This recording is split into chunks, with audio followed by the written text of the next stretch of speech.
말씀과 함께하는 따뜻한 오늘 큐티온. 아이가 자라매 젖을 떼고 이삭이 젖을 떼는 날에 아브라함이 큰 잔치를 베풀었더라. 사라가 본즉 아브라함의 아들 애굽 여인 하갈의 아들이 이삭을 놀리는지라. 그가 아브라함에게 이르되 이 여종과 그 아들을 내쫓으라. 이 종의 아들은 내 아들 이삭과 함께 기업을 얻지 못하리라. 아브라함이 그의 아들로 말미암아 그 일이 매우 근심이 되었더니 하나님이 아브라함에게 이르시되 내 아이나 내 여종으로 말미암아 근심하지 말고 사라가 내게 이른 말을 다 들으라. 이삭에게서 나는 자라야 네 씨라 부를 것임이니라.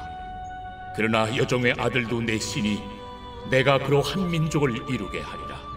아브라함이 아침에 일찍이 일어나 떡과 물 한 가죽 부대를 가져다가 하갈의 어깨에 메어주고 그 아이를 데리고 가게 하니 하갈이 나가서 브엘세바 광야에서 방황하더니 가죽 부대에 물이 떨어진지라.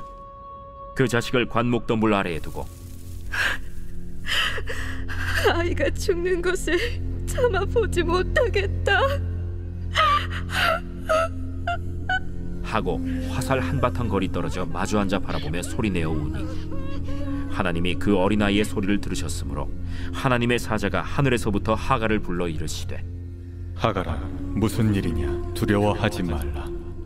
하나님이 저기 있는 아이의 소리를 들으셨나니 일어나 아이를 일으켜 내 손으로 붙들라. 그가 큰 민족을 이루게 하리라. 하나님이 하갈의 눈을 밝히셨으므로 샘물을 보고 가서 가죽 부대에 물을 채우다가 그 아이에게 마시게 하였더라. 하나님이 그 아이와 함께 계시매 그가 장성하여 광야에서 거주하며 활 쏘는 자가 되었더니 그가 바란 광야에 거주할 때 그의 어머니가 그를 위하여 애굽 땅에서 아내를 얻어주었더라. 할렐루야. 말씀과 함께하는 따뜻한 오늘 큐티온 9월 9일 금요일입니다. 우리 함께 기도로 시작하겠습니다. 사랑의 하나님, 귀한 연휴 맞이하게 하시니 감사드립니다. 그 시간도 하나님과 함께 동행하는 시간 되게 하여 주시옵소서. 감사드리며 이 모든 말씀 우리 주 예수 그리스도 이름으로 기도드립니다. 아멘. 드디어 이제 추석 연휴가 시작되었는데요. 추석 연휴가 되어서 더욱 큐티 온 안 할까 걱정이 되기도 하지만 우리 세문안 청년 대학부 화이팅 하실 줄 믿습니다. 오늘 말씀은 창세기 21장 8절에서 21절까지 말씀입니다. 이삭의 출생 이후에 큰 변화들이 생기는데 이스마엘과 하갈도 마찬가지입니다. 이스마엘은 원래 아브라함에게 인정받으면서 아브라함의 아들로서 장자로 대우받으며 양육받아왔고 아브라함은 또한 이스마엘이 크게 번성하고 복받기를 기도했었습니다. 그런데 이스마엘이 어린 젖을 떼는 날 2살, 이스라엘에서는 2살 정도까지 젖을 먹였다고 합니다. 그러니까 2살 정도까지 이삭이 잘 자랐고 그 이후에 이스마엘이 이삭을 희롱하면서 그에게 심보를 부리는 것을 본 사라가 우리가 같이 살 수는 없을 것 같습니다 하는 그 요구를 하게 되고 이스마엘은 장자로서의 역할을 하는 것이 아니라 내쫓길 위기에 놓이게 됩니다. 아브라함은 참 고민이 많았을 것입니다. 그 시대에는 장자권을 놓고 다투는 일도 많았고 그렇게 집 안에서 그러한 것들로 큰 문제가 발생하다 보니 아브라함은 이스마엘과 하갈을 내보내게 됩니다. 그래서 떡과 물 한 가죽 부대를 하갈의 어깨에 지우고 그들은 광야길로 떠나게 됩니다. 거친 땅에서 물이 다 떨어졌을 때에 하갈은 통곡하기 시작합니다. 그가 사랑하는 아이가 죽는 것을 참아보지 못하겠다는 통곡이라고 할 수 있습니다. 그리고 이스마엘도 울기 시작합니다. 얼마나 어린 나이에 힘들겠습니까? 얼마나 지치겠습니까? 그때 하나님께서 개입하십니다. 창세기 21장 17절 18절 말씀인데요. 하갈아 무슨 일이냐? 두려워하지 말라. 하나님이 저기 있는 아이의 소리를 들으셨나니 일어나 아이를 일으켜 네 손으로 붙들라. 그가 큰 민족을 이루게 하리라 하시니라. 하나님께서 이스마엘을 붙잡으시겠다. 내가 함께 하겠다. 내가 포기하지 않겠다.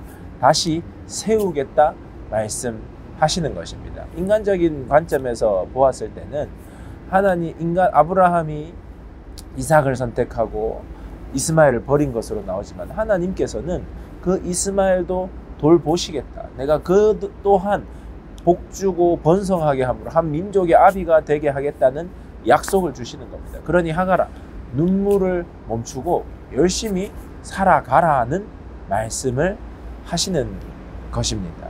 이렇게 하나님의 약속 이후에 하갈은 샘물을 발견하게 됩니다. 그렇게 13년 전에 하나님께서 내가 하갈 너를 지키겠다 하신 그 약속이 성취되는 것을 하갈과 이스마엘도 경험하게 되는 것입니다. 죽음의 위기에서 건짐을 받은 소년 이스마엘은 이제 어엿한 청년으로 성장하게 되고 결혼까지 하게 됩니다. 이스마엘은 하나님의 돌보심 가운데에서 광야에서 자신만의 영토를 개척하게 됩니다. 하갈과 이스마엘의 말씀을 본다면 하나님께서는 하나님 앞에서 우는 사람, 목마르고 줄인 사람의 편을 드시고 도우시고 개입하시는 하나님이라는 것을 알 수 있습니다. 하갈과 이스마엘의 사건은 하나님의 약속이 성취가 지연되는 와중에, 그러니까 하나님이 약속하신 것이 우리 인간의 시간과 다르기 때문에 인간이 다른 행위, 불신앙적 행위를 한 것들에 대한 결과로 나온 것이 하갈과 이스마엘의 사건 아니겠습니까? 그러니까 불신앙이 초래한 그 모든 일들까지도 하나님께서는 책임지시고 함께 하시고 그 가운데서 일하신다는 것을 보게 됩니다. 그래서 우리는 때로는 내가 이러한 결정을 했을 때, 이러한 일을 했을 때 하나님이 함께 하시지 않으면 어떠냐, 하나님께 벌 받는 것 아니냐 생각할 수 있지만, 하나님께서는 그 모든 일, 우리들의 불신앙으로 빚어진 모든 일들에까지도 개입하시고 일하신다는 것을 또한 알 수 있습니다. 또한 하나님께서 그 불신앙의 결과로 생긴 일들 가운데서도 하나님 앞에 우는 사람, 목마르고 줄인 사람, 하나님 앞에 진심으로 전심으로 나오는 사람을 바라보시고 그들 가운데 일하신다는 것도 알 수 있습니다. 우리 주변에 너무나 힘들고 지치고 목마르고 줄이고 하나님께 부르짖는 사람들이 있을 것입니다. 그때에 우리들을 보내시는 것입니다. 하나님의 손길로 우리를 보내시는 것입니다. 우리는 그들을 어떻게 도울 수 있을지 늘 고민해야 합니다. 그래서 이 시대에 우리 기독교가 너무나 많은 부분에 연약한 자를 돌보고 함께하고 돕는 사역이 약해지고 있습니다. 그래서 우리가 공동체뿐만 아니라 우리 개개인들도 우리가 어떻게 그 약한 자들을 도울 수 있을지, 내가 어떻게 구체적이고 실천적으로 하나님의 그들의 손길이 될지 깊이 고민해 보고 행동할 수 있어야 하는 것입니다. 왜냐하면 하나님의 눈길은, 하나님의 마음은 고통 가운데 부르짖는 자들을 향하여 있기 때문입니다. 오늘 묵상 질문입니다. 여러분의 도움이 필요한 사람을 위해서 여러분들은 무엇을 해야 할까요? 구체적인 행동을 결단하시기 바랍니다. 묵상하며 들으며 좋은 찬양은 괴로울 때 주님의 얼굴 보라라는 찬양입니다. 하나님께서 하나님을 전심으로 찾는, 눈물 흘리는 그 사람들을 돌보신 것처럼 우리들도 괴로울 때 주님의 얼굴을 찾으시고, 또 주변에 괴로움으로 주님의 얼굴을 찾는 자들에게 하나님의 손길되는 우리들 되기를 축복합니다. 우리 함께 기도하겠습니다.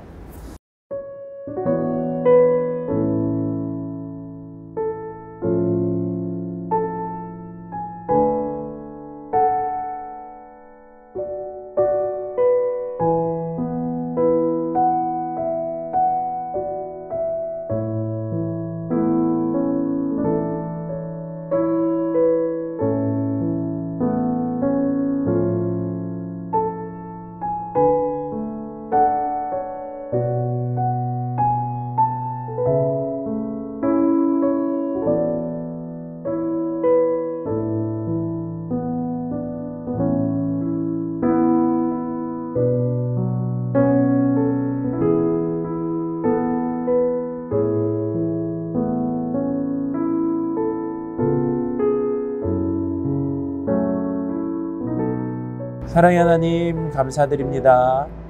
오늘도 말씀하시니 감사드립니다. 주님, 괴로울 때 전심으로 주를 바라보게 하시고 또한 주님, 괴로운 가운데 있는 자들에게 하나님의 손길 되는 저희들 되도록 함께하여 주시옵소서. 감사드리며 이 모든 말씀 우리 주 예수 그리스도 이름으로 기도드립니다. 아멘. 즐거운 추석 명절 되세요. 안녕.